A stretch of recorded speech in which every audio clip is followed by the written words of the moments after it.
സാറേ, ഔഷധങ്ങളെക്കുറിച്ച് പറയുമ്പോൾ ചില പ്രദേശത്തുള്ള ഔഷധമാണ് ഏറ്റവും ഉത്തമം എന്ന് പറയാറുണ്ട്. ഇപ്പോൾ ഉദാഹരണത്തിന് കൈരളി എന്ന് പറഞ്ഞ് വിഴാലിനെ കുറിച്ച് പര്യായത്തിൽ പറയുന്നു. അതുപോലെ ദ്രാവിഡി, ഏലം. അതെങ്ങനെയാണ് ഓരോ പ്രദേശത്തുള്ളതിൻ്റെ ഗുണഗണങ്ങൾ നമ്മൾ അറിഞ്ഞിരുന്നത് നേരത്തെ? അപ്പോൾ ഇങ്ങനെ ഓരോ ദേശത്തെ പറ്റിയും ആചാര്യന്മാർ പ്രത്യേകിച്ച് പറയുമ്പോൾ തന്നെ ആ ദേശത്തുള്ള ഉത്തമമാണ് എന്നുള്ളത് പല രീതിയിൽ മനസ്സിലാക്കിയിരുന്നു.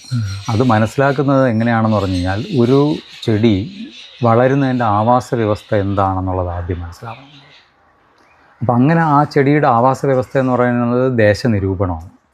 ആ എക്കോളജിയെ പറ്റി പഠിക്കുക, ആ ചെടി വളരുന്ന ബയോഡൈവേഴ്സിറ്റിയെ പറ്റി പഠിക്കുക. അതിന് പഠിക്കാനായിട്ട് നമ്മുടെ ആയുർവേദത്തിൽ നമ്മുടേതായ ഒരു മെത്തേഡുണ്ട്, അതാണ് ദേശനിരൂപണം. അപ്പോൾ അത് നമ്മൾ രണ്ട് രീതിയിൽ ചെയ്യാറുണ്ട്.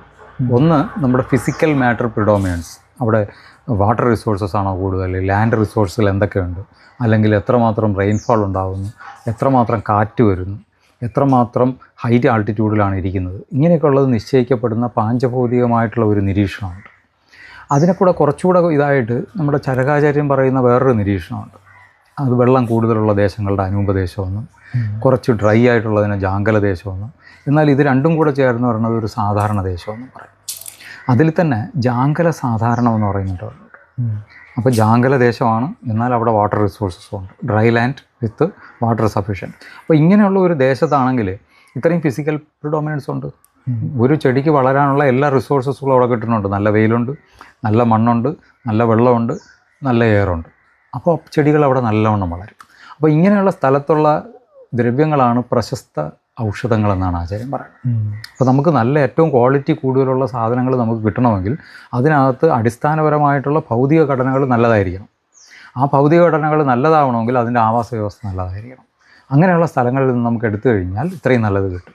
അപ്പോൾ അങ്ങനെ വരുമ്പോഴാണ് നേരത്തെ ചോദിച്ച കൈരളം എന്തുകൊണ്ടെന്നാണ്. കൈരളം എന്ന് പറയുന്നത് എന്ന് പറഞ്ഞാൽ കേരള ദേശമാണെങ്കിലും അത് വെസ്റ്റേൺ ഗാട്സാണ്. വെസ്റ്റേൺ ഗാട്സ് എപ്പോഴും എവർഗ്രീൻ വാട്ടറിയുള്ള ഒരു റെയിൻഫാൾ ഏരിയയാണ്, വെള്ളം കൂടുതലുള്ള സ്ഥലത്ത്. അപ്പോൾ ഇങ്ങനെയുള്ള ഒരു സ്ഥലത്ത് ഒരു ചെടി വെള്ളം കൂടുതലുള്ളിടത്ത് നിന്ന് സസ്റ്റെയിൻ ചെയ്ത് അതിൻ്റെ അടുത്ത ജനറേഷൻ ഉണ്ടാക്കണമെങ്കിൽ അതിനത്രയ്ക്കും ഭൗതിക ഘടന അതിനകത്ത് സൂക്ഷിക്കണം. എന്നാൽ മാത്രമേ അടുത്ത ജന്മം ഉണ്ടാക്കാൻ പറ്റുള്ളൂ. അല്ലെങ്കിൽ എന്ത് പറ്റും, ഇതിൻ്റെ പൂവോ അല്ലെങ്കിൽ ഇതിൻ്റെ വിത്തുകളോ പാകമാകുമ്പോൾ എന്ത് ചെയ്യും, വേറെ വല്ലവരും വന്ന് തിന്നുകയോ അല്ലെങ്കിൽ ബാക്ടീരിയ ഫംഗൽ ഇൻഫെക്ഷൻ കൊണ്ട് ഇത് അഴുകിപ്പോകും. അപ്പോൾ എന്ത് ചെയ്യും, ഈ ചെടി ഓപ്പോസിറ്റായിട്ടുള്ള കുറേ ഭൗതിക ഘടന അതിൻ്റെ അടുത്ത ജനറേഷന് വേണ്ടി സ്വരൂപിക്കും. അത് പലപ്പോഴും ഈ പൂക്കളിലോ കായ്കളിലോ ആയിരിക്കും പറഞ്ഞത്. പ്രത്യേകിച്ച് കായ്കളിലും അതിൻ്റെ വിത്തുകളിലും ഇതാക്കും. അങ്ങനെ കായ്കളിലും വിത്തുകളിലും ഈ വെള്ളം കൂടുതലുള്ള സ്ഥലങ്ങളിലുള്ള ചെടികൾ കുറച്ച് ഓപ്പോസിറ്റ് ക്വാളിറ്റീസ് ഉണ്ടാക്കും. എന്ന് പറഞ്ഞാൽ ചൂട് പ്രധാനമായിട്ടുള്ള ബിറ്റർനെസ് അല്ലെങ്കിൽ പഞ്ചൻ്റായിട്ടുള്ള കടുരസം, ഇങ്ങനെയുള്ള ടേസ്റ്റുകളുണ്ടാകും. അപ്പോൾ ഇതാണ് നമുക്ക് ശരിക്കും കൃമിക്കിനായിട്ട് ഉപയോഗിക്കുന്നത്. അപ്പോൾ അങ്ങനെയുള്ള ഒരു ചെടി ഇങ്ങനെ വെള്ളമുള്ള സ്ഥലങ്ങളിൽ വളർന്നാലേ നമുക്കത് കൃമി പോലുള്ള രോഗങ്ങൾക്കോ അല്ലെങ്കിൽ ആൻറ്റി ബാക്ടീരിയൽ ആൻറ്റി ഫംഗൽ കിട്ടുകയുള്ളൂ. അതുകൊണ്ടാണ് നമ്മൾ പിന്നെ പിപ്പലി എടുക്കുന്നതും ഇതുപോലെയുള്ള ദേശത്തായിരിക്കും. അനൂപചം, നമ്മൾ മുത്തങ്ങ കിഴങ്ങ് വെള്ളമുള്ള സ്ഥലത്താണ്. അപ്പോൾ ഇങ്ങനെയുള്ളിടത്തുണ്ടെങ്കിൽ ആ ചെടിക്ക് ആ ക്വാളിറ്റി വരുള്ളൂ. അപ്പോൾ സമാന ഗുണങ്ങളും ഉണ്ടാവും, വിരുദ്ധ ഗുണങ്ങളും ഉണ്ടാവും. ഇത് ജീവൻ്റെ വൈവിധ്യമാണ്. അങ്ങനെയുള്ള ഒരു വൈവിധ്യത്തിൽ നിന്ന് കിട്ടണോണ്ടാണ് നമുക്ക് ഈ ഇത് വന്നത്. ഇപ്പോൾ കൈരളം എന്നുള്ള അല്ലെങ്കിൽ ദ്രാവിഡി, ഏലം അങ്ങനെയുള്ള സ്ഥലത്ത് വളർന്നാലേ പറ്റുള്ളൂ. കുറച്ചുകൂടെ പൊക്കമുള്ള സ്ഥലമായിരിക്കണം, അവിടെ നല്ല വെള്ളവും വേണം. അങ്ങനെയുള്ളിടത്ത് വളരണ ഏലത്തിന് ആ മണവും ഉണ്ടാവും, പാർത്ഥിവത്തിലുള്ള പൃഥ്വിയുടെ ആ പ്രോപ്പർട്ടിയുടെ മണവും ഉണ്ടാവും. അതിൻ്റെ കൂടെ അതിന് വേണ്ട കുറേ വോളറ്റൈലായിട്ടുള്ള പ്രിൻസിപ്പിൾസ് ഇല്ലേ. അപ്പോൾ ഇങ്ങനെയുള്ളത് കൊണ്ട് അത് നമ്മുടെ ശരീരത്തിന് രണ്ട് ക്വാളിറ്റീസും പ്രദാനം ചെയ്യും. അപ്പോൾ ഇങ്ങനെ ദേശത്തിനനുസരിച്ച് നമ്മൾ ഇന്ന് പറയുന്നത് പോലെ ഒരു ജിയോ ടാഗിങ് മെത്തേഡ്സുകൾ ഉണ്ടായിരുന്നു. അതിനാണ് ഈ പേരുകൾ വന്നത്. ഇപ്പോൾ മാഗധി, വൈദേഹി, പിപ്പലിക്ക് എന്തുകൊണ്ട് വന്നു? മഗധ ദേശത്തും വൈദേക ദേശത്തും ഉണ്ടാകുന്ന ഒറീസയുടെ ആ ബെൽറ്റിലുണ്ടാകുന്ന ചെടികൾക്കാണ് ഏറ്റവും നല്ല ക്വാളിറ്റി ഉണ്ടായിരുന്നത്. എല്ലായിടത്തും പിപ്പലിയുണ്ട്, പക്ഷേ ആ പിപ്പലിയിലെ ഉത്തമ ക്വാളിറ്റി അവിടെയാണ് ഉണ്ടാകുന്നത് എന്നുള്ളത് അവർ മനസ്സിലാക്കിയത്. അപ്പോൾ ഇതൊന്നും ദേശനിരൂപണത്തിലാണ് മനസ്സിലാക്കിയത്. രണ്ടാമത്തേതെന്ന് പറയുന്നത് ഇതിൻ്റെ ക്വാളിറ്റീസ് നമ്മൾ അസസ് ചെയ്യും.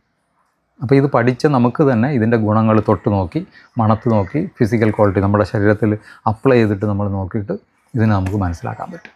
ഇങ്ങനെ മനസ്സിലാക്കുന്നത് രണ്ടാം ഘട്ടമാണ്. ആദ്യഘട്ടം ദേശനിരൂപണം, രണ്ടാം ഘട്ടം നമ്മൾ ഇതിനെ നിരീക്ഷിച്ച് ഇതിനെ മനസ്സിലാക്കി. അപ്പോൾ ഇതിൽ നിന്ന് നമുക്ക് കുറേ കാര്യങ്ങൾ നമ്മൾ നിരൂപിച്ചത് ഒബ്സർവേഷനിൽ കണ്ടെത്തിയത് കറക്റ്റാണെന്ന് മനസ്സിലായി. അടുത്തെന്ത് ചെയ്യും, ഇതിനെ നമ്മൾ പലയിടത്തും കൊടുക്കാൻ നോക്കും. അപ്പോൾ ആദ്യം കൊടുക്കുന്നത് എവിടെയായിരിക്കും? ആദ്യം മിക്കവാറും കൊടുക്കുന്നത് നമ്മൾ വീട്ടിൽ വളർത്തുന്ന പശുവിനോ ആടിനോ എന്തെങ്കിലുമൊക്കെ ചില പ്രശ്നങ്ങൾ വരും. അതിന് നമ്മൾ ഈ സാധനങ്ങൾ എന്തെങ്കിലും മിക്സ് ചെയ്ത് നമ്മൾ കൊടുത്തു നോക്കും. കൊടുത്തു നോക്കുമ്പോഴത്തേക്കും അതിന് നല്ല ഗുണം കിട്ടുന്നു. അതിനകത്ത് നിന്ന് അത് കൂടുതൽ മൂത്രം വരുന്നു, അല്ലെങ്കിൽ മലം വരുന്നു, അല്ലെങ്കിൽ കൂടുതൽ മിൽക്ക് കിട്ടുന്നു. ഇങ്ങനെ വരുമ്പോൾ നമ്മൾ അതിൻ്റെ അനുമാനം എടുക്കും. എന്ന് പറഞ്ഞു കഴിഞ്ഞാൽ ഇത് ദഹിച്ചു കഴിഞ്ഞാലും ഇതുപോലെയുള്ള ഗുണങ്ങളുണ്ടാക്കുന്നു. ഇങ്ങനെ ഒരു നീണ്ടു നിൽക്കുന്ന പഠനക്രമമുണ്ട് നമുക്ക്.